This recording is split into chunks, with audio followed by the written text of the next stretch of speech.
दोस्तों, सबसे पहले सब्सक्राइब करें, नोटिफिकेशन बेल दबाएं और सबसे पहले वाली ऑप्शन ऑल करें, जिससे हमारी आने वाली नई वीडियो की नोटिफिकेशन आपको फ़ौरन मिल जाएगी।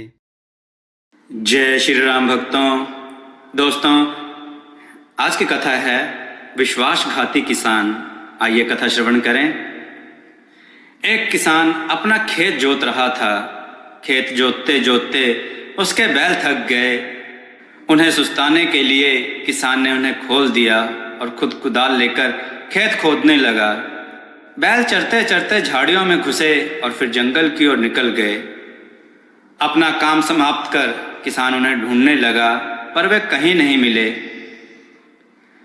अपने बैलों के लिए दुखी किसान उन्हें ढूंढते ढूंढते खुद ही जंगल में खो गया। एक सप्ताह तक वह जंगल में भटकता रहा। तभी एक झरने के पास उसे कुछ फल के पेड़ दिखाई दिए। वह भूखा तो था ही, जमीन पर गिरे हुए कुछ फलों को उठाकर उसने खा लिया। फल अत्यंत स्वादिष्ट थे, इसलिए उसकी भूख और बढ़ गई। फल तोड़ने की इच्छा से वह पेड़ पर चढ़ गया, पर जिस डाल पर फल तोड़ने के लिए वह बैठा, अचानक वह डाल टूट गई और डाल सहित किसान झरने के भीतर चला गया। झरने में काफी पानी होने के कारण उसे चोट तो नहीं लगी, पर किसान उस गहरे पानी में कई दिनों तक पड़ा रहा। एक दिन झरने के किनारे पेड़ पर रहने वाले एक बंदर ने उस किसान को पानी में पड़े हुए देखा। उसे बड़ी दया आई। उसने पूछा, तुम यहाँ पर कैसे आए? तुम मनुष्य हो या कोई और? अपने बारे में बताओ।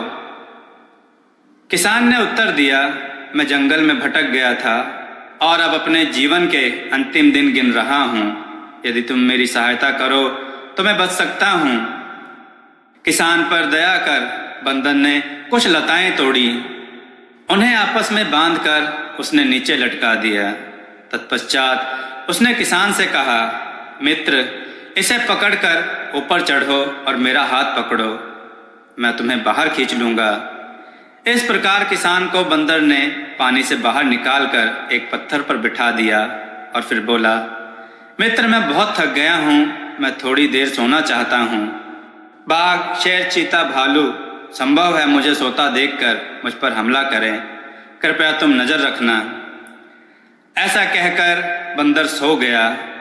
किसान के मन में कुविचार ने सिर उठाया।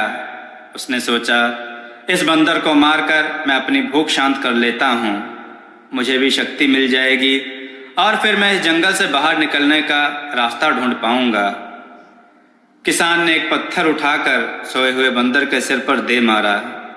भूख से बेहाल किसान का वार बहुत ही हल्का पड़ा। बंदर को थोड़ी सी चोट लगी और वह उठकर बैठ गया। आंखों में आंसू भरकर उसने किसान की ओर देखा और बोला, तुमने ऐसा क्यों किया? मैंने तुम्हें खतरनाक झरने से बचाया और तुमने मेरे साथ विश्वासघात किया, फिर भी मैंने तुम्हें क्षमा किया। मेरे पीछे आओ, इस जंगल से बाहर मनुष्यों की बस्ती में जाने का रास्ता मैं तुम्हें बताता हूँ। बंदर ने किसान को जंगल से बाहर निकलने का रास्ता दिखा दिया। दोस्तों, समय के अंतराल में अपने बुरे कर्मों के कारण किसान कोढ़ी बन गया। जहां भी जाता उसे लोगों की उपेक्षा ही मिलती थी। तुम्हारे शरीर से दुर्गंध आती है या फिर यहाँ से हटो, लोग इसी प्रकार की बातें करते। अपने हितैषी को धोखा देने के कारण किसान को बहुत दुख सहना पड़ा। दोस्तों, इस कहानी से शिक्षा मिलती है, विश्वासघात पाप है, विश्वासघाती को सजा जरूर मिलती है। दोस्तों, आपको यह कथा कैसी लगी? अपने विचार और सुझाव कमेंट में जरूर दें। हमारी कथाओं को लाइक करें, हमारे चैनल को सब्सक्राइब करना ना भूलें। हमारी कथाओं को शेयर जरूर करें, जिससे लोगों को अच्छा ज्ञान प्राप्त हो। जय श्री राम भक्तों।